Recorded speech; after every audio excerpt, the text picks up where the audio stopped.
Bonsoir à tous, bienvenue à Un jour un psaume, on est mercredi, il est 19h, on va prendre un temps autour de la parole de Dieu.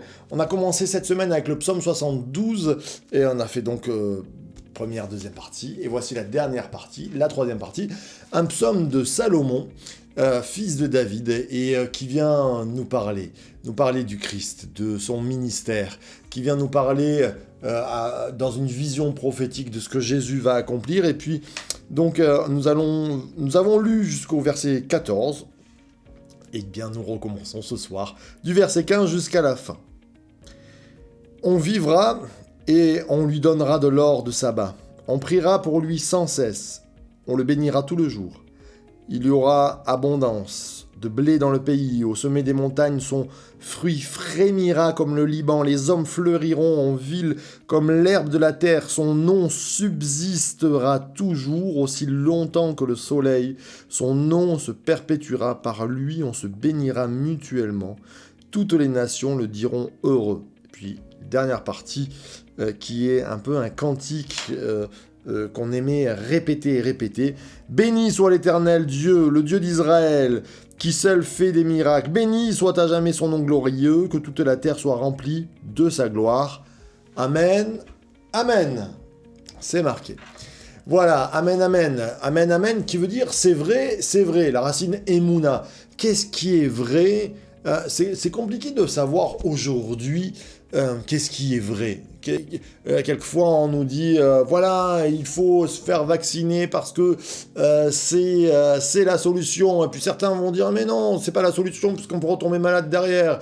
Il faut surtout pas se faire vacciner. Oh là là, nous sommes dans des temps troublés où la vérité ne se trouve pas. Et si je regarde la Bible, je me dis, comment trouver la vérité ? Est-ce qu'il y a-t-il un verset qui nous dise comment trouver la vérité ? Et qu'est-ce que la vérité ? Eh bien, tout simplement, Jésus vient et nous dit « Je suis le chemin, la vérité et la vie. Et nul ne vient au Père que par moi. » Et ce soir, peut-être que tu as soif de vérité, tu as soif de cet « Amen, c'est vrai ». Eh bien, viens à Jésus. Quand on vient à Jésus, des fois, on ne comprend pas comment il fait, qu'est-ce qui se passe. C'est comme une pièce qui était noire, où on tâtonnait à l'intérieur, et puis on a appuyé sur un bouton, la lumière s'est faite.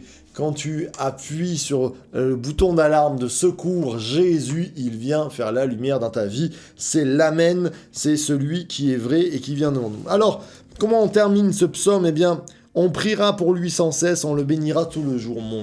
Mais qu'est-ce que c'est bon de voir cette vision prophétique sur la terre. Aujourd'hui, des milliards de personnes prient Jésus et le bénissent sans cesse. Ce nom qui a été porté, Yeshua, qui veut dire Dieu sauve, comme Josué, Yehoshua, l'Éternel sauve. Il est celui qui sauve et il est celui qui est loué de l'océan Atlantique jusqu'au Pacifique, dans l'océan Indien, dans la mer Méditerranée, on retrouve ce nom de Jésus qui vient marquer des générations. Et qu'est-ce qu'il amène, ce nom de Jésus ? Il amène l'abondance du blé. Il amène le fruit qui frémit en haut des montagnes.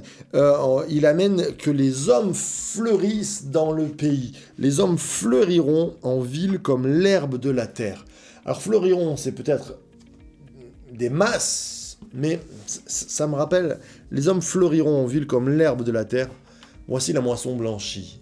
Voici la moisson blanchie, vous ne le voyez pas. Vous dites, il y a 4 mois, moi je vous dis, Jésus va dire la moisson blanchie. Quelle est cette image de Jésus ? Peut-être que vous ne connaissez pas cette image. Jésus est en train de parler avec ses apôtres et il leur dit, vous dites, il y a 4 mois jusqu'à la moisson, moi je vous dis que les champs blanchissent déjà, la moisson est blanche. C'est-à-dire, c'est prêt.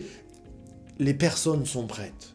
Alors, je dis souvent, on a des mots un peu dans les églises, quelquefois, on dit oui, nous sommes des gagneurs d'âme, comme si on comptait du bétail.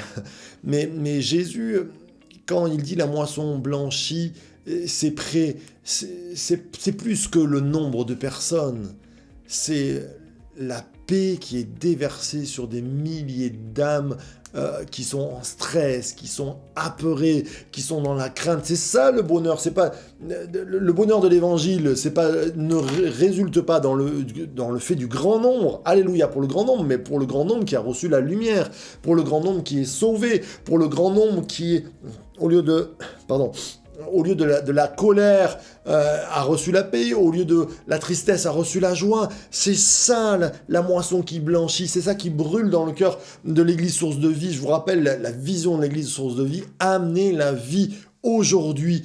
C'est notre cœur, c'est ce que Jésus nous a transmis, nous fait porter du fruit, et nous voyons une moisson qui fleurit, une moisson d'hommes et de femmes qui n'attendent plus que de recevoir cette bonne nouvelle. Alors je t'encourage ce soir à devenir ce moissonneur, à venir amener la bonne nouvelle. C'est pas un message tout construit, c'est un message qui se vit, c'est un message qui est plein de passion, bien sûr qu'il y a de la tristesse quelquefois, ça peut nous arriver, il peut y avoir des accidents de vie, il peut y avoir des problématiques, mais Dieu vient réparer, vient restaurer.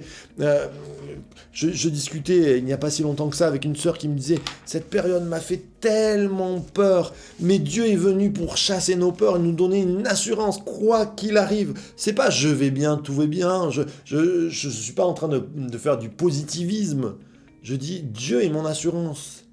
La foi, c'est l'assurance des choses que l'on ne voit pas encore, mais on sait, on peut monter dessus, c'est du solide, il est le ferme rocher, mon frère, ma sœur, ce soir, attends-toi à lui, c'est ça qui est bon. Alors, on termine cette soirée en se disant, béni soit l'Éternel, Dieu, le Dieu d'Israël qui fait comme dit Sharky et Stutch, des miracles. C'est tellement extraordinaire ce que Dieu fait.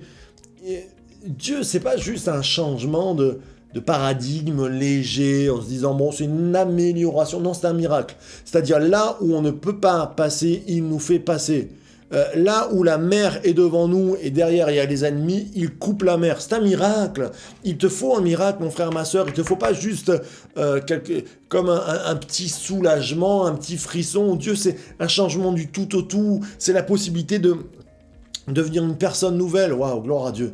Je m'enflamme ce soir, mais il est celui à qui on dit « Béni soit à jamais son nom glorieux, que toute la terre soit remplie de sa gloire. » Et puis il vient nous partager sa gloire. C'est-à-dire que quand il descend, les pans de sa robe sont là et ils viennent bénir notre vie, on est arrosé de sa présence. Ce soir, que nous puissions rentrer dans sa présence, on va prier, on va prendre un moment et que nous puissions être visités par son Saint-Esprit comme un souffle nouveau. Je t'encourage à toujours chercher plus Dieu et à être encouragé dans sa présence.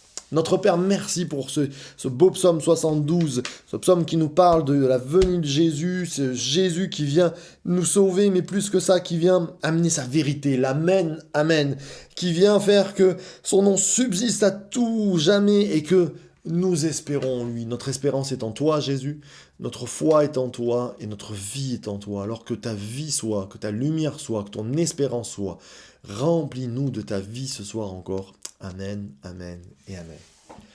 Tellement bon de passer ces temps avec vous. On se retrouve demain matin dès 7h avec les Jesus Coffee. Et puis demain soir avec un jour un psaume. Source de vie de Church to Be.